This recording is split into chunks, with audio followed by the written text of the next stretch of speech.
Hello my dear students, welcome to PIS. So आज का हम लोग का टॉपिक है punctuations and use of capital letters. Okay, now आज हम लोग पढ़ेंगे पंक्चुएशन यानी विराम चिन्ह क्या होता है और कहाँ हम लोग किस चिन्ह का प्रयोग करेंगे और उसके साथ कब कैसे कैपिटल लेटर्स का यूज करना है। तो एक बार हम आपको हेडिंग की तरफ ले चलते हैं कि हेडिंग है आज का punctuations and the use of capital letters. Okay, तो पंक्चुएशन का मीनिंग होता है आपको विराम चिन्ह। विराम विराम मीन्स क्या होता है ना, यानी कहीं ना कहीं हम रुकने की बात कर रहे हैं। सेंटेंस देखो, विराम चिन्ह का एक ही मतलब है, पंक्चुएशन का एक ही मतलब है कि पंक्चुएशन की मदद से हम किसी भी शब्द, सेंटेंस या वाक्य को पढ़ने में सुगमता होती है और बोलने में भी आसानी होती है ना। तो हम लोग समझते हैं कि पंक्चुएशन कहते क्या है, पंक्चुएशन होता क्या है, उनके बारे में जानते हैं। तो चलते हैं अपने टॉपिक की तरफ। कहता है कि किसी भी सेंटेंस या पैसेज, किसी भी सेंटेंस या पैसेज में अर्थ की अस्पष्टता यानी क्लियरिफाई, जस्टिफाई करे या समुचित विराम के लिए निर्धारित चिन्हों के प्रयोग की विधि को क्या कहते हैं, पंक्चुएशन कहते हैं। ध्यान देना, सेंटेंस हम लोग क्या कह रहा है कि किसी सेंटेंस या पैसेज में, किसी वाक्य या गद्यांश में जब हम बात करते हैं या समुचित विराम का यानी पूरी तरह से रोकने की बात करते हैं, लिए निर्धारित चिन्हों का प्रयोग की विधि को क्या कहेंगे, पंक्चुएशन कहेंगे। यानी फाइनली स्टॉप कर देना की प्रोसेस को क्या कहेंगे, पंक्चुएशन। अब देखो, मैंने लिखा कि मैं अंग्रेजी में मुख्यतः जो भी पंक्चुएशन मार्क्स होते हैं उनको मैंने यहाँ पे नोट डाउन किया है। जैसे कि अगर मैं एक नंबर की बात करूं तो एक नंबर में फुल स्टॉप, 2 में कॉमा, 3 में सेमीकोलन, 4 में कॉलन, 5 में क्वेश्चन मार्क्स, 6 में एक्सक्लेमेशन मार्क्स, 7 में हाइफन, 8 में डैश, 9 में स्ट्रॉफी, 10 में इन्वर्टेड कोमा। यानी हम लोग बेसिकली अगर बात करें तो पंक्चुएशंस मार्क्स में हम लोग बेसिकली 10 पंक्चुएशन मार्क्स पढ़ेंगे। First of all the full stop की बात करेंगे, देन बात करेंगे कॉमा की, देन बात करेंगे सेमीकोलन, देन कॉलन, उसके बाद क्वेश्चन मार्क्स कहाँ लगाएंगे, कब लगाएंगे, एक्सक्लेमेशन मार्क्स क्या होता है, क्यों लगाया जाता है।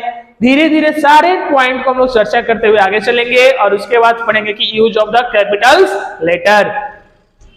चलो हम लोग चलते हैं अपने फर्स्ट पॉइंट की बात करते हैं, फुल स्टॉप। जब हम फुल स्टॉप की बात करते हैं, यहां ध्यान देना बोर्ड पे, जब फुल स्टॉप की बात करते हैं तो फुल स्टॉप कहता है कि इंट्रोगेटिव, ऑप्टेटिव और एक्सक्लेमेटरी सेंटेंस। ध्यान देना, कौन कौन का सेंटेंस, इंट्रोगेटिव, ऑप्टेटिव और एक्सक्लेमेटरी सेंटेंस को छोड़कर, यानी इन सारे सेंटेंसों को छोड़कर बाकी जितने भी तरह के सेंटेंस होते हैं, किसी भी तरह के पूर्ण वाक्य के अंत में फुल स्टॉप का प्रयोग होता है। यानी अगर मुझसे पूछा जाए या तुमसे कोई पूछे कि सर हम कहाँ पे करेंगे फुल स्टॉप का प्रयोग, तो ध्यान दो बेटा, जब हम बात करते हैं फुल स्टॉप की तो एक्सक्लेमेटरी, इंट्रोगेटिव और ऑप्टेटिव सेंटेंस को छोड़ के बाकी सारे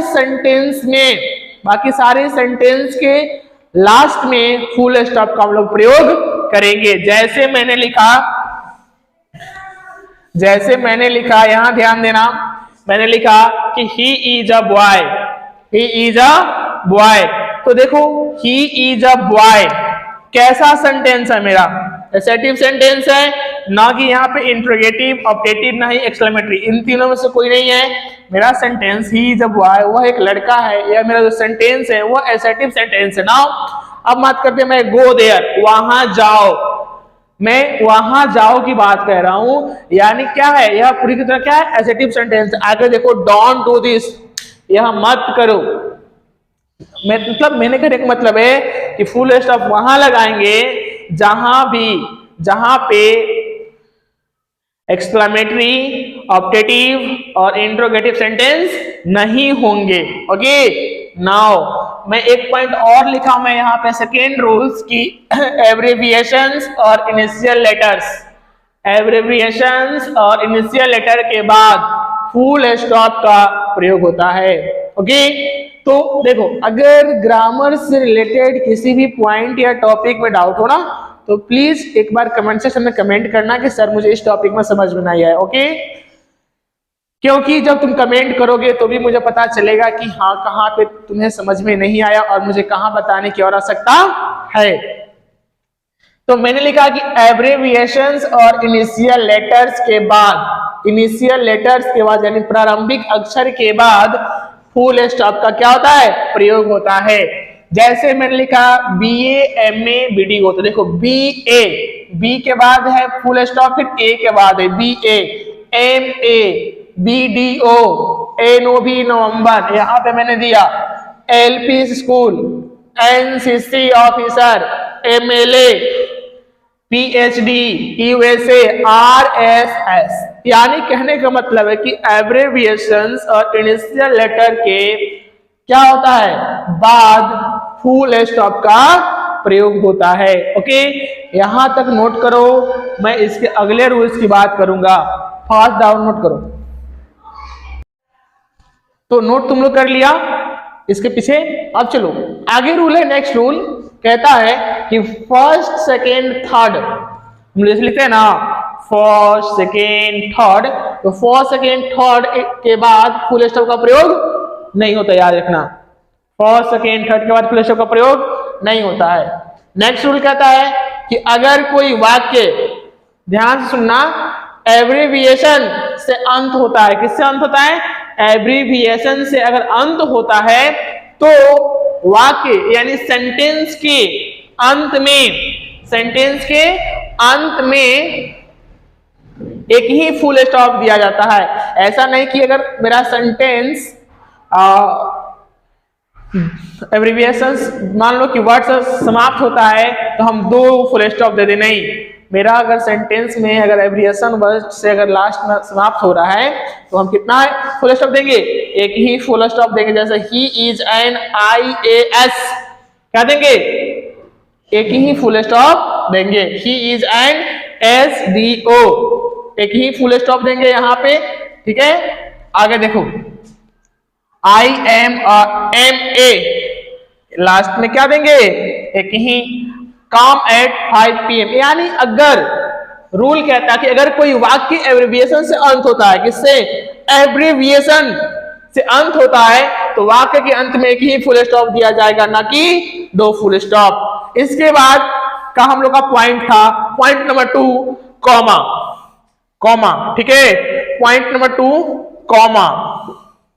लेकिन इसको पढ़ने से पहले हम लोग जानेंगे कि देखो पहले क्या होता था कि डॉक्टर, मिस्टर, मिस्ट्रेस, सेंट्स, इन सबको पहले भी लगता था, लेकिन देखो अब नहीं लगता है, क्योंकि ये सारे वर्ड जो हैं अब शॉर्ट रूप में, संक्षिप्त रूप में प्रयोग नहीं किए जाते हैं। इसलिए अब क्या है, जैसे अगर मैं बोलूं कि DR डॉक्टर, तो डॉक्टर के पहले अब फुल स्टॉप नहीं लगेगा, क्योंकि यह DR पूरे अच्छे तरह से रिप्रेजेंट करते हैं डॉक्टर को। MR मिस्टर, नॉट, इसके आवाज फुल स्टॉप नहीं लगेगा। MRS मिस्ट्रेस, इसके पहले फुल स्टॉप नहीं लगेगा। ST दैट मीन सेंट, इसका भी पहले फुल स्टॉप नहीं लगे। यानी मेरे कहने का मतलब है कि इन सारे वर्ड्स के पहले फुल स्टॉप का प्रयोग नहीं लगेगा, क्योंकि ये वर्ड जो होते हैं अब डायरेक्ट आते हैं, शॉर्ट फॉर्म में नहीं आते, इसका अपना प्रॉपर मीनिंग होता है।